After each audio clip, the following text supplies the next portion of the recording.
Coming up next, nothing. We're taking Thanksgiving off, right, Brandon? That's right. We have families. We do. We have lives. We do. We're not just here to be your dancing monkey. Not unless you pay us really a lot.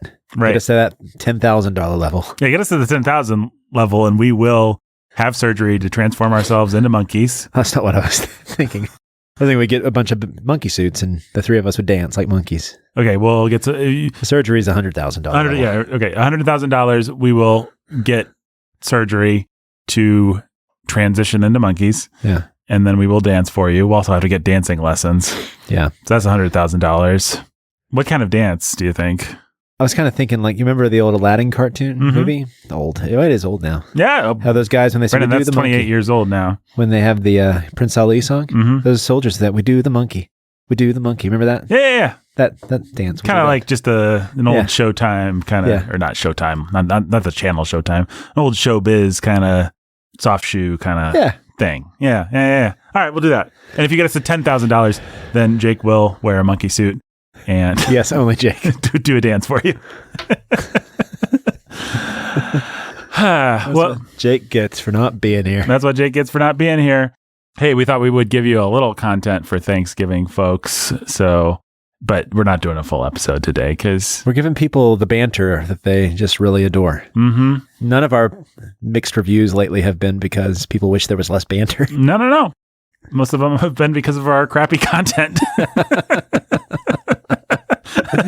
No, did you see somebody actually did post? They just wish there was less banter. They actually really enjoy the high quality content. Yeah, I did see that somebody posted that there would be less banter. To that guy, if he's listening. Or girl. Or girl, yeah. I'm sorry. Send us your email address and we'll send you all the cut banter. Just hours of it. No, I'm not going to give... This is Thanksgiving. I'm not going to give a defense of the banter. I like the banter. Love the banter. You gotta love the banter. Be thankful for the banter. Be thankful for the banter, yeah. As you eat your cranberries in your sad, sober, banterless homes, just be thankful that you have a podcast where you can listen to some quality banter. Nathan and I, we have Thanksgiving together, so just imagine how fun our Thanksgiving dinner is. Yeah, just because imagine. of the banter. Yeah, it's too bad that we don't release that as an episode. Yeah, they are pretty fun, too. Yeah.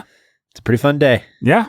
I remember one time we were at Thanksgiving and dinner rolls were being pitched across the table. Oh, yeah. By your father, like a football. That's right. It was exciting stuff. Yep. So, literature-wise, Brandon, I was trying to think if there's a great Thanksgiving set piece in a famous novel or in a novel that, and I can think of lots of Christmases, but I don't know that there's like just the iconic Thanksgiving scene in a great book. I think you're right. I really can't think of one. Is there a non-iconic Thanksgiving scene? And I suppose probably if you read something like Little House on the Prairie, well, I don't know if they had Thanksgiving back then, but I think that's the problem is that really Thanksgiving is such a recent holiday that like you can't really think of a Valentine's Day or scene either, right, in a book. So no, I mean, so these American holidays, I mean, I'm sure like what's that one book that oh man, the Bible? Yeah, the Bible. There's lots of Thanksgiving meals in the Bible, Nathan. Oh, I can't remember what it's called. My brain's not working. It's a great American novel. A lot of people like it. I've never read it. It's about an American family. Oh, Franzen? Whatever. Yeah. The Corrections? The Corrections. Franzen? I wouldn't be surprised to find out there's a Thanksgiving scene in that book. Yeah, that's one of those books. I think I own that book. I've always intended to read it, and it's just like... I never have read it. I have it too. And anytime I'm about to read it, it's like I can think of another thing that I'd rather read than that. And life is short. Life is short, and until something's really stood the test of time, it's hard to want to give yourself to it. I know. I mean, I suppose we've all been happy to see Ishiguro ushered into the canon, all of us on the Bookening. And yeah. I suppose we're okay with Cormac McCarthy being ushered into the canon. Yeah. I wonder if he has any Thanksgiving scenes. They're probably cold and depressing. Yeah, they're like in a hotel with only the sea blinking in the vacancy light. And the guy's eating alone on his bed like some store-bought turkey meat, like a slice for sandwich turkey meat. Yeah. In a can of cranberry sauce that he had to open with his pocket knife. Yeah, either that or it's a bunch of people sitting on a rock in the desert, eating the flesh of one of their fellow human beings, and as the savage sun beats down. Yes, that too.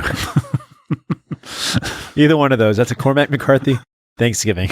Cormac, that would be an awesome, like a calendar, a book. I think we could start a whole line of products. Yeah. A very Cormac Christmas would be good. Yeah,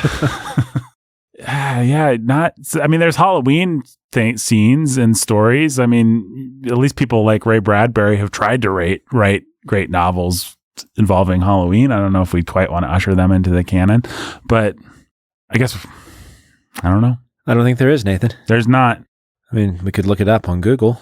All right, I'm going to do it. So what should I put? Great Thanksgiving scenes in literature? Yeah.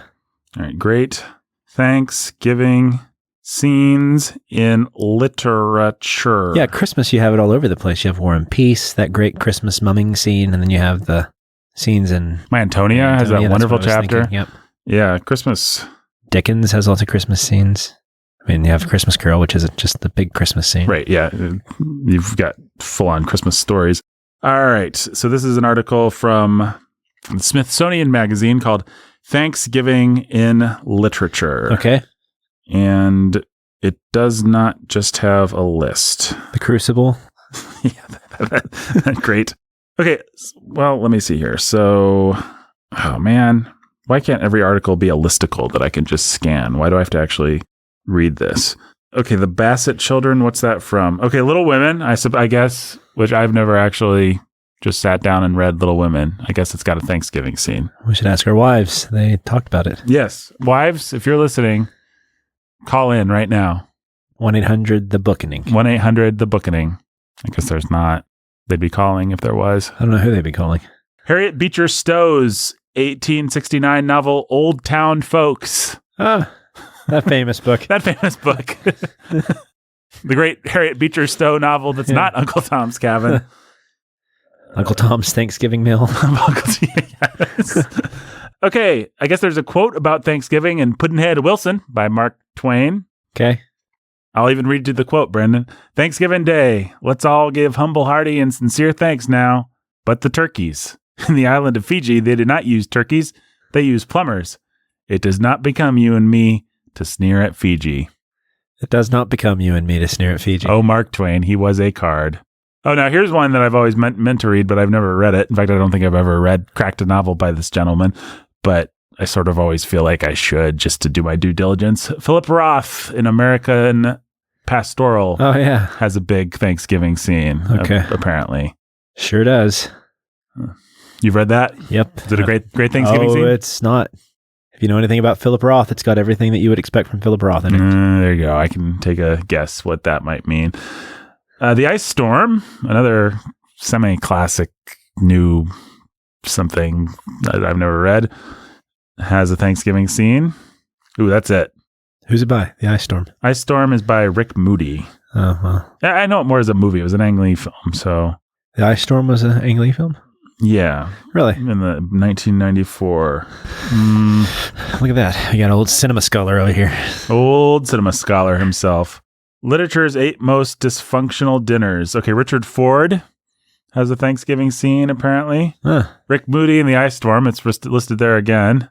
Let's see if we've actually even heard of any of these. A.M. Holmes. I don't know if this stuff counts as literature. Oh, that's it. So the Ice Storm. It sounds like it's the Ice Storm. Yep. So we'll have to review the Ice Storm one Thanksgiving. Yep. Go read the Ice Storm right now, folks. It's got the Bookening guarantee. Turn off the podcast. Go read the Ice Storm to your family over Thanksgiving dinner. Don't let them leave. Lock the doors. Turn out the lights except one candle in front of you. Stare them in the eyes the whole time. Do not turn out that candle. Yeah. And just read the Ice Storm. And just read the Ice Storm. Performance Thanksgiving art. That's right. Of the finest. And if you do it, take some selfies and send them to us. Yeah. We will post them somewhere. With what's the hashtag? Hashtag Thanksgiving Ice Storm. Thanksgiving Ice Storm. Thanksgiving Ice Storm Lock-In 2020. Yeah. There you go. Thanksgiving Ice Storm Lock-In 2020. That's one ice word, no storm. hyphens. Yeah, one word, no hyphens. Ice Storm Thanksgiving Lock-In 2020. Oh, we're switching it up now. No, Thanksgiving Ice Storm Lock-In 2020. Thanksgiving Ice Storm Lock-In 2020. We did it. We did it. Well, Brendan, the thing that we're really thankful for is obviously each other. Yeah. And lots of great things. We're thankful for Jake. We are. Even though he's not here. He was devoured by a turkey. The turkey got him first. The turkey got him first, yeah. Sorry. Kicked my chair. I was so delighted. By the table. You know, Jake, he was raising a monster turkey. Nobody loves Thanksgiving more than Jake. That's right. And so he was doing some genetic experiments trying to raise the ultimate turkey, but he got so close. I mean, technically he succeeded. He did raise the ultimate turkey. The problem is turkey stuffed Jake. Yeah. The Thanksgiving tables were turned. Yeah. It was awful. Turkey sent us some pictures of what was going on. Yeah. I really need to block that turkey's number. He was also like in Jurassic Park where I've never seen this, but apparently the velociraptors become like almost intelligent, like human sentient. And then like the newer ones. Yeah. That was also the case with this turkey because famously birds are dinosaurs. Birds are dinosaurs. And come to find out, turkeys are descended from velociraptors. If I've said it once, I've said it a million times. Birds are dinosaurs. So if you don't read The Ice Storm over Thanksgiving dinner, I do hope someone at least looks at someone as they raise a turkey leg to their mouth and say, "Eat her! Eat her!"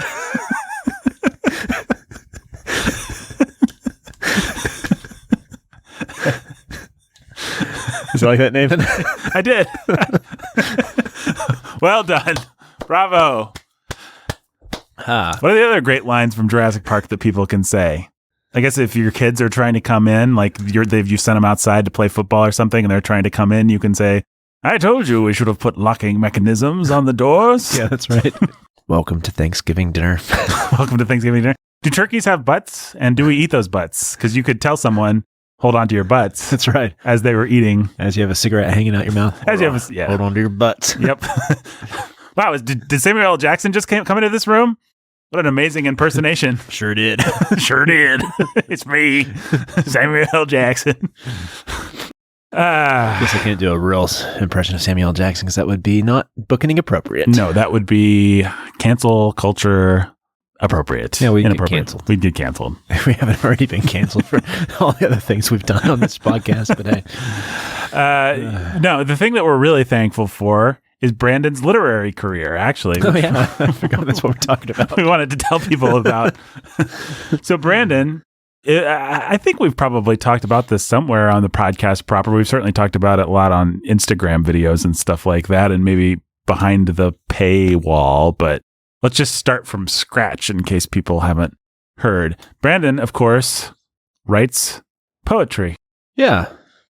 We've mentioned it before. We mentioned it on the lit criticism episodes because I wrote some poems for that. Yeah, which you can currently find on our Instagram account. You can also find them on Brandon's Instagram account that he maintains with another fine fellow called @ Nate and Brandon Draw and Write. Nate and Brandon Draw and Write. And you'll notice in that formula that the eponymous person who writes is Brandon. That's right. And that's because Brandon writes poetry. I do. I enjoy it. It's fun. Yeah. You want me to tell the people? Yeah. Yeah. It's so I've sent out some of my poems and I have 2 upcoming publications in some magazines. One, a children's poem out. It's a children's magazine, obviously. They're publishing a children's poem. Mm-hmm. It's out of Ireland called The Caterpillar. Yeah. Which is pretty fun. People have heard us talk about Shakespeare and Company, the bookstore in Paris. Yeah. This magazine will be in Shakespeare and Company, which is probably my favorite fact about all of this. So for all of our Parisian listeners, we need to get a picture of that, I think. If anybody's in Paris and can get us a picture of that would be awesome. But it'll also be all over England and Ireland, mainly. But you can also get a copy like at a bookstore if you happen to be in Boulder, Colorado, or New York City. They're carried there. Or you can order one online at thecaterpillar.com. I think is what it is, a Caterpillar magazine. You can and this will be the first quarter of... Yeah, it's the winter magazine. The winter magazine. So it's the one that's coming up. And then I also have another one that is pretty fun. Wait, Brennan, do my ears deceive me? What? You've got one thing published. Yeah, I've got another one coming up. You've got too. another thing published? And this is one that actually might be in a magazine that some of our listeners have coming to them. And so if any of you subscribe to First Things, I have a Christmas sonnet appearing in one of their editions. I don't know which one exactly yet. I'm imagining probably one fairly soon since it's a Christmas sonnet.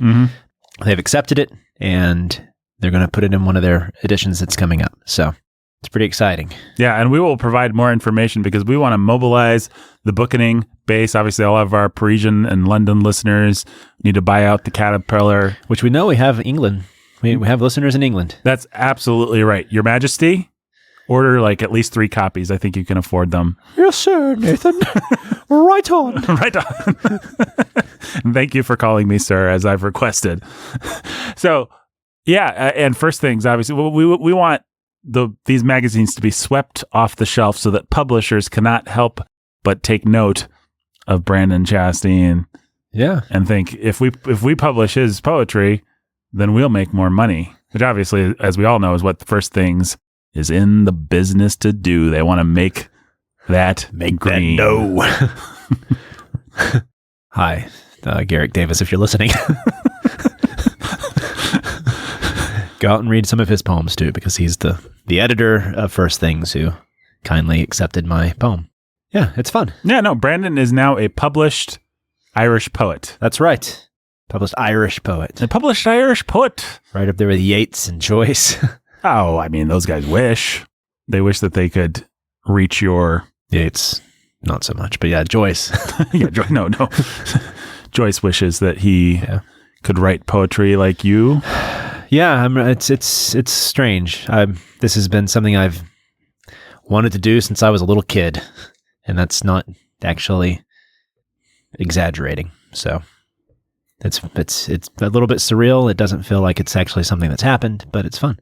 Yeah, it's really cool. And by the way, one of these poems is a children's poem, and the other one is a sonnet. Yeah. If I'm not mistaken. So what I've tried to do with poetry recently. So, every poet has to try to find a project that they're interested in. So one thing I've been trying to do is I really love kind of the narrative poetry style that's very subtle. So Seamus Heaney, Dr. Fairchild, who was actually a teacher of mine. So obviously I got influenced by him for the better or for worse. People can find out. But also I really love formal poetry. And so I try to marry the two. Right. So there you go. I have been privileged to read both of these poems. I think they're both wonderful. I think you'll really enjoy them, folks. So seek them out. And maybe you'll read them and you'll never want to listen to our show because you'll be like, if this is the kind of crap this guy writes, then I don't want to listen to him anymore. Why do I want to hear his thoughts on anything? And since we're talking about Thanksgiving, Nathan, I'm very thankful for your friendship because by nature, I'm not the kind of guy that likes to get out there and share his creative work. But Nathan has been very supportive and encouraging. And so it was nice to... One of the first people I went to was Nathan with my stuff to get his advice on it. And it was because he didn't outright tell me it was crap. No. And I decided to... I had to subtly imply that it was crap. And I just chose to ignore it and pretend that he loved it. Yeah. So. No. Brandon's a good poet, and he's only gotten better. Yeah, I'm excited about this. I hope many more poems from Brandon will be published. Yeah, let's hope so. We'll see. Various publications. But you can support us on Instagram. I've got a project right now with a good friend, Nate Crum. We're in the process of seeing if we can't get a children's book published. So, yeah, that's the other thing that's really exciting. Actually, where I really first saw, so I had read some sonnets and stuff, which were great, but then Brandon really flowered into quite a good children's poet. Just he knows how to do that. And that's a difficult thing. It's an easy thing to do poorly. It's an easy thing, I would say, even to do kind of mediocrely, to do kind of your own little Dr. Seuss riff. But to actually enter into the conversation with your Edward Lears and your T.S. Eliots and your things like that. Maybe it sounds like I'm blowing smoke, but Brandon writes stuff that's like that. And I really like it. Not directly derivative or ripoff, but of that caliber, I think. And so I love it. I think Brandon's a good children's poet. I appreciate that. Which is a difficult thing to do. So definitely pick up that Caterpillar. He's also a good sonnet writer and a good thing. And You're a good thing. A good thing? You're a good thing too, Nathan. Had a little alarm going off in my head that was like, too sentimental. Pull up. You saved it, Nathan. You're a good thing, old sport. I am a giant orange rock that is sentient, so I'm the thing as well. I don't think we've pointed that out to people before. No, you are a giant orange rock. Well, Brandon, I'm looking forward to eating some smashed potatoes with you. Yes. And I mean right now. We got a huge bucket of it right here. It's actually just a bucket. We're going to throw it to some pigs. Yeah. But we're going to eat it instead. We decided to eat it instead. Yeah, we just had a bucket of mashed potatoes. We like to use chicken legs as our spoon. So we'll just dip the chicken leg in there. Mm-hmm. We have one collective spoon because we could only choose one chicken leg. So, and this leg, by the way, is attached to a chicken. It's very unhappy. Yeah, no, it's not like a fried chicken leg. No. It's just not monsters. No. Yeah, well, you should definitely support those things. We'll try and provide more like pertinent information when it's available as to go grab this thing. It's available right now. That's right. I will let you guys know. And one of these days on Instagram at the Bookening, me and Brandon are going to read some of our own poetry. So that'll be fun. Because usually we read people like Poe and was recently, and we did Yeats, and we have another upcoming show which I need to get up. Mm-hmm. That was Longfellow, right? No, Tennyson. Yeah. We got that coming up. But we've decided to finally ditch those losers and do some real quality sometime. So Ourselves. Yeah. No, I'm afraid a lot of my poetry, I could only get it published in Worst Things. Oh, man. Nathan, that's not true. Well, happy Thanksgiving, folks. Happy Thanksgiving. We hope that you enjoy it and eat some ham or turkey. Yeah. And some pumpkin pie. Yeah. And corn. Yep. Yams. Yeah. Sweet potato. Uh-huh. These are all Thanksgiving foods. Green bean casserole. Stuffing. I hope there's one of those cornucopia things. Yeah. And there's a bunch of food kind of spilling out of it. That would be fun. And you just dive your fat face into it. And just eat the cornucopia. Itself. Yep. This is what we both desire for you. Yep. This is our best wishes for you. Your face is not fat, listener. Okay. Well, me and Brandon can agree to disagree on that one. All right. Happy Thanksgiving. We'll see you next week for, what are we reading this Christmas? Oh, Dune. Ooh, Dune. Dune. Dune, Dune, Dune. Dune, Dune, Dune, Dune. It was going to be related to the movie, but now the movie's not coming out because of COVID, so. Yep. Okay. Bye.